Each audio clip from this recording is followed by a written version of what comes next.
മുഖ്യമന്ത്രി നൽകിയ പത്രിക അത് ഉദ്യോഗസ്ഥർ പരിശോധിക്കുകയാണ്. എന്തായാലും 3 സെറ്റ് പത്രിക സമർപ്പിക്കുക എന്നതാണ് രീതി. നാമനിർദ്ദേശ പത്രിക സമർപ്പിച്ചിരിക്കുന്നു പിണറായി വിജയൻ. എന്തായാലും നമുക്ക് അറിയാവുന്നതുപോലെ തന്നെ രാജ്യത്ത് ഇടതുപക്ഷം ഭരിക്കുന്ന ഏക സംസ്ഥാനമാണ്. അത് ആ രീതിയിൽ തന്നെ ഭരണം തുടരാൻ വേണ്ടിയുള്ള പോരാട്ടമാണ്. അതിന് ചുക്കാൻ പിടിക്കുന്നത്, നേതൃത്വം നൽകുന്നത് പിണറായി വിജയനാണ്. ഇന്ന് ധർമ്മടത്ത് 3ാം തവണയും മത്സരിക്കാനുള്ള ഒരുക്കത്തിലേക്ക് പിണറായി വിജയൻ പോകുന്നു. പ്രചാരണ പ്രവർത്തനങ്ങളൊക്കെ തുടക്കം കുറിച്ചതിന് ശേഷമാണ് ഇപ്പോൾ പത്രിക സമർപ്പിച്ചിരിക്കുന്നത്. ഇനി ഇടതുപക്ഷത്തിന്റെ പോരാട്ടങ്ങളിലേക്ക്, അവരുടെ പ്രചാരണ പ്രവർത്തനങ്ങളിലേക്ക് കാര്യങ്ങൾ പോകുന്നു. ഇത് എതിരാളികൾ ആര് എന്ന് ഉറപ്പിച്ചു കഴിഞ്ഞ ഒരു മണ്ഡലം കൂടിയാണ് ധർമ്മടം. ആ അർത്ഥത്തിൽ കഴിഞ്ഞ തവണ തളിപ്പറമ്പിൽ സ്ഥാനാർത്ഥിയായിരുന്ന അബ്ദുൾ റഷീദാണ് ഇവിടെ പിണറായി വിജയനെ നേരിടാൻ ഇറങ്ങുന്നത്. എന്തായാലും വലിയ ആത്മവിശ്വാസത്തിൽ തന്നെയാണ് ഇടതു മുന്നണി ഉള്ളത്. കഴിഞ്ഞ തവണ മത്സരിച്ചപ്പോൾ ആദ്യഘട്ടത്തിൽ നേടിയ വോട്ടിനേക്കാൾ കൂടുതൽ 15,000-ലധികം വോട്ടിന്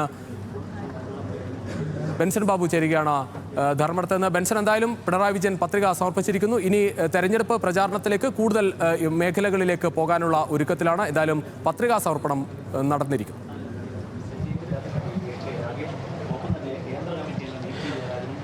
അതെ രുജീഷ്, അത് തന്നെയാണ്. രാവിലെ 11 മണിയോടുകൂടിയാണ് തലശ്ശേരി ജില്ലാ രജിസ്ട്രാർ ഓഫീസിലെത്തി പിണറായി വിജയൻ നാമനിർദ്ദേശ പത്രിക സമർപ്പിച്ചിട്ടുള്ളത്. അതായത് നമുക്കറിയാം, ഈ തിരഞ്ഞെടുപ്പിൻ്റെ ആദ്യഘട്ടം തൊട്ട് തന്നെ വലിയ രീതിയിലുള്ള മുന്നേറ്റം നടത്താൻ LDFന് സാധിക്കുന്നു എന്നുള്ളതിൻ്റെ മറ്റൊരു തെളിവ് കൂടിയാണ് ഇത്തരത്തിൽ പിണറായി വിജയൻ തന്നെ ഏറ്റവും ആദ്യം നാമനിർദ്ദേശ പത്രിക സമർപ്പിക്കുന്നതും.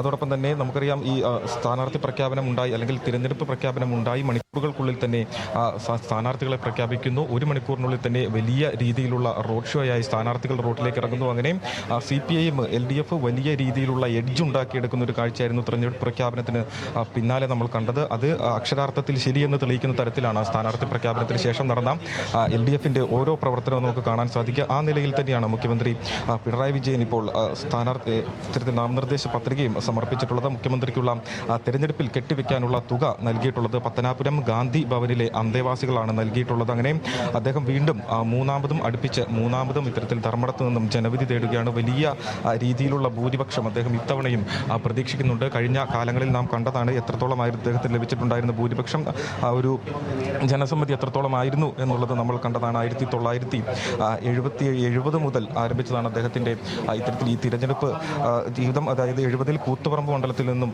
മത്സരിക്കുന്ന, 77 വീണ്ടും കൂത്തുപറമ്പ് മണ്ഡലത്തിൽ നിന്നും മത്സരിച്ച് വിജയിക്കുന്നു. 91-ലും കൂത്തുപറമ്പിൽ, 96-ൽ പയ്യന്നൂരിൽ, 16-ലും 21-ലും ധർമ്മടത്ത് നിന്ന് മത്സരിക്കുന്നു. 26-ൽ വീണ്ടും ധർമ്മടത്ത് നിന്ന് തന്നെ അദ്ദേഹം വീണ്ടും ജനവിധി തേടുകയാണ്. അതും വളരെ പ്രധാനപ്പെട്ട, കേരളത്തിൻ്റെ തന്നെ രാഷ്ട്രീയ ചരിത്രത്തിലേറെ പ്രധാനപ്പെട്ട ഒരു തിരഞ്ഞെടുപ്പിനെയാണ് കേരളം അഭിമുഖീകരിക്കാൻ പോകുന്നത്. തുടർച്ചയായി 3ാം ഭരണം ഉണ്ടാകുമോ എന്ന കാത്തിരിപ്പിലാണ് കേരളമുള്ളത്. അപ്പോൾ അതിനെ മുമ്പിൽ നിന്ന് നയിക്കുന്നത് ഒരേ ഒരാളാണ്, പിണറായി വിജയൻ. അദ്ദേഹം തന്നെ ആദ്യമായി നാമനിർദ്ദേശ പത്രിക സമർപ്പിക്കുമ്പോൾ അത് ഈ തിരഞ്ഞെടുപ്പിൽ നൽകുന്ന, അല്ലെങ്കിൽ ആ മുന്നണിക്ക് നൽകുന്ന ഏറ്റവും വലിയ ഒരു ശക്തി കൂടിയാണ്. അത് തിരഞ്ഞെടുപ്പിൽ മുന്നണിക്ക് നൽകുന്ന ശക്തിയോടൊപ്പം തന്നെ എതിർകക്ഷികൾക്ക് നൽകുന്ന ഒരു മുന്നറിയിപ്പ് കൂടിയാണ്. കാരണം മുൻപിൽ നിന്ന് നയിക്കുന്നത് പിണറായി വിജയനാണ് എന്ന് വീണ്ടും വീണ്ടും തെളിയിക്കുന്നത് തന്നെയാണ് അദ്ദേഹത്തിൻ്റെ ഈ നാമനിർദ്ദേശ പത്രിക സമർപ്പണം ഉൾപ്പെടെ. അതുമാത്രമല്ല, കഴിഞ്ഞ ദിവസങ്ങളിൽ പാർട്ടി വലിയ രീതിയിൽ, കണ്ണൂരിൽ വലിയ രീതിയിൽ പ്രതിസന്ധിയിൽ നിൽക്കുന്ന ഒരു ഘട്ടത്തിലായിരുന്നു അദ്ദേഹം.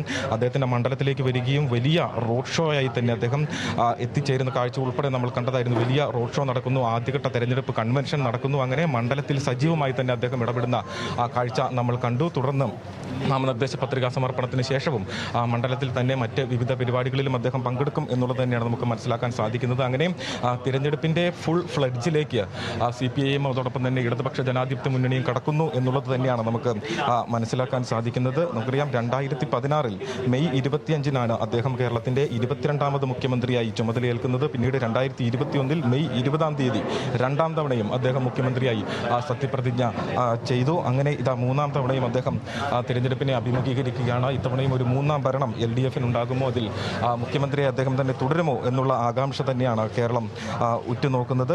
11 മണിയോടുകൂടിയാണ് തലശ്ശേരിയിലെ ജില്ലാ രജിസ്ട്രാർ ഓഫീസിൽ അദ്ദേഹം എത്തിച്ചേർന്നത്. 5 പേർക്ക് മാത്രമായിരുന്നു കൂടെ അകത്തേക്ക് പ്രവേശിക്കാൻ അനുവാദമുണ്ടായിരുന്നത്. അതിൻ്റെ ഭാഗമായി തന്നെ ജില്ലാ സെക്രട്ടറി അടക്കമുള്ള ആളുകളായിരുന്നു അദ്ദേഹത്തെ അനുഗമിച്ചിട്ടുള്ളത്. അങ്ങനെ 5 പേർ അകത്തേക്ക് എത്തുകയും നാമനിർദ്ദേശ പത്രിക സമർപ്പിക്കുകയും ചെയ്തു. പ്രധാനമായും വലിയ രീതിയിലുള്ള ഒരു റോഡ് ഷോ ആദ്യഘട്ടത്തിൽ തീരുമാനിച്ചിട്ടുണ്ടായിരുന്നു, അതായത് നാമനിർദ്ദേശ പത്രിക സമർപ്പിക്കുന്നതിന് തൊട്ട് മുൻപ്. എന്നാൽ അത്തരത്തിലൊന്നും വേണ്ട എന്ന് തന്നെ മുഖ്യമന്ത്രി തന്നെ നിർദ്ദേശിച്ചതിനെ തുടർന്നാണ് അത്തരത്തിൽ വലിയ റോഡ് ഷോയോ പ്രകടനമോ ഒഴിവാക്കി നാമനിർദ്ദേശ പത്രിക സമർപ്പിച്ചിട്ടുള്ളത്. സച്ചിൻ കൃഷ്ണൻ KS മുമ്പാകെ ആയിട്ടാണ് നാമനിർദ്ദേശ പത്രിക സമർപ്പിച്ചത്. ഇപ്പോൾ അദ്ദേഹം അതിൻ്റെ മറ്റ് നടപടിക്രമങ്ങൾ പൂർത്തിയാക്കുന്ന ദൃശ്യങ്ങളാണ് നമുക്ക് കാണാൻ സാധിക്കുന്നത്. ഒപ്പിടുന്നതടക്കമുള്ള നടപടിക്രമങ്ങളിലേക്ക് അദ്ദേഹം കടക്കുന്നതാണ് നമുക്ക് കാണാൻ സാധിക്കുന്നത്. ഏകദേശം അല്പസമയത്തിനുള്ളിൽ തന്നെ നടപടിക്രമങ്ങൾ പൂർണ്ണമായും പൂർത്തിയാക്കും എന്നുള്ളത് തന്നെ നമുക്ക് മനസ്സിലാക്കാൻ സാധിക്കുന്നു.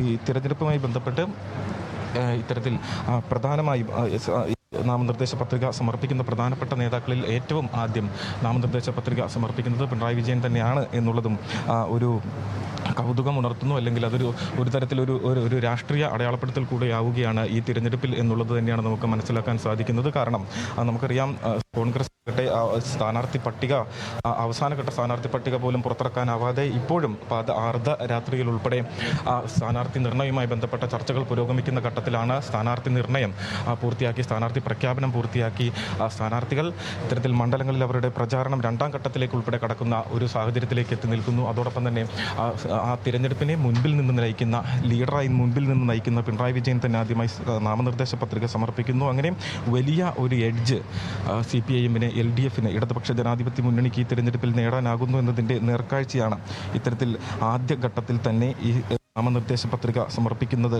എന്നുള്ളത് വേണം നമുക്ക് മനസ്സിലാക്കാൻ. അതായത് അല്പസമയത്തിനുള്ളിൽ തന്നെ ഈ നാമനിർദ്ദേശ പത്രികാ സമർപ്പണത്തിൻ്റെ മറ്റ് നടപടിക്രമങ്ങളെല്ലാം തന്നെ പൂർണ്ണമായും പൂർത്തിയാകും. നമുക്കറിയാം, ധർമ്മടം മണ്ഡലത്തിൽ കഴിഞ്ഞ 2 ടേമുകളായി അദ്ദേഹം തന്നെ മത്സരിച്ച് വലിയ മാർജിനിൽ വിജയിക്കുന്ന കാഴ്ച നമ്മൾ കണ്ടതാണ്. ഇത് 3-ാം തവണയാണ്, അടുപ്പിച്ച് തുടർച്ചയായി 3-ാം തവണയാണ് അദ്ദേഹം ധർമ്മടം മണ്ഡലത്തിൽ മത്സരിക്കുന്നത്. നമുക്കറിയാം, കഴിഞ്ഞ ദിവസം ഗോവിന്ദൻ മാഷ് നമ്മുടെ ചാനലുമായി നടത്തിയിട്ടുണ്ടായിരുന്നു പ്രത്യേക അഭിമുഖത്തിൽ. അന്ന് സനീഷ് അദ്ദേഹത്തോട് ചോദിച്ച ചോദ്യമുണ്ടായിരുന്നു, പിണറായി വിജയൻ തന്നെ ആയിരിക്കും ഈ തിരഞ്ഞെടുപ്പിനെ നയിക്കുക എന്ന ചോദ്യം പല ഘട്ടങ്ങളിൽ ഉയർന്നു വന്നിരുന്നു എന്ന്. അപ്പോൾ ഗോവിന്ദൻ മാഷ് പറഞ്ഞ ഒരു മറുപടിയുണ്ട്, മറ്റാരാണ് നയിക്കാനുള്ളത് അല്ലെങ്കിൽ മറ്റാരാണ് നയിക്കേണ്ടത് എന്നൊരു മറുചോദ്യം അദ്ദേഹം ചോദിക്കുന്നുണ്ടായിരുന്നു. അത് അക്ഷരാർത്ഥത്തിൽ ശരിവെക്കുന്ന തരത്തിൽ തന്നെയാണ് നമുക്ക് തിരഞ്ഞെടുപ്പുമായി ബന്ധപ്പെട്ട ഘട്ടങ്ങളിലെല്ലാം തന്നെ മുഖ്യമന്ത്രി പിണറായി വിജയൻ്റെ ഇടപെടലുകളെ കാണാൻ സാധിക്കുന്നത്. അതായത് എല്ലാ ഘട്ടത്തിലും അദ്ദേഹം ആ നിലയ്ക്കു തന്നെ ഇടപെടുന്നു, ലീഡറായി തന്നെ ഇടപെടുന്നു എന്നുള്ളത് തന്നെയാണ്.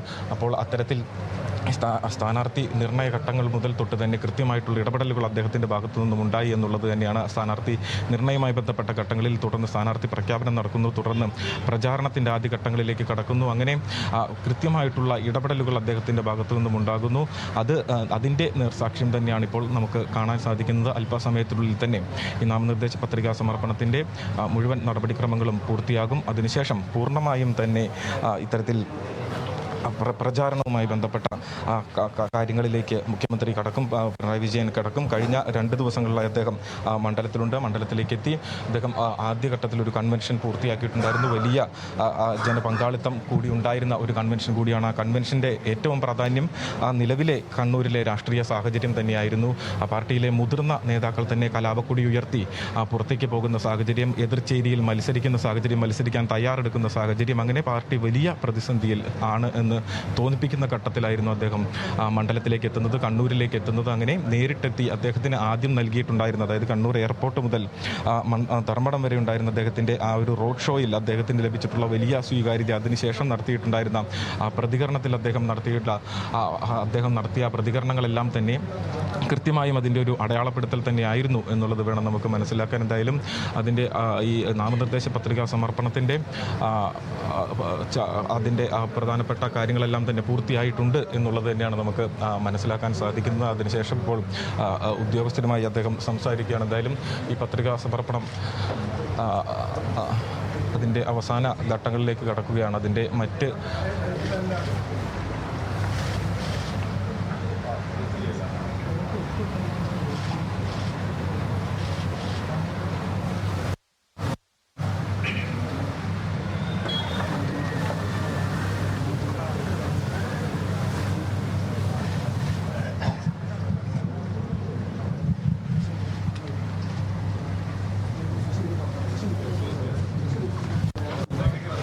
എന്തായാലും ധർമ്മടത്ത് പത്രികാ സമർപ്പണം പൂർത്തിയാക്കിയിരിക്കുന്നു പിണറായി വിജയൻ. ധർമ്മടത്ത് മൂന്നാം ഊഴമാണ് പിണറായി വിജയൻ മത്സരിക്കാൻ ഇറങ്ങുന്നത്. കഴിഞ്ഞ 2 തവണയും മികച്ച ഭൂരിപക്ഷത്തിൽ ജയിച്ചു. ആദ്യഘട്ടം 36,000-ലധികം വോട്ടിന്റെ ഭൂരിപക്ഷത്തിന്, രണ്ടാം മത്സരത്തിൽ അത് 50,000-ലധികം വോട്ടിന്റെ ഭൂരിപക്ഷത്തിലേക്ക് ഉയർത്തിയാണ് പിണറായി വിജയൻ വീണ്ടും മുഖ്യമന്ത്രിയായത്.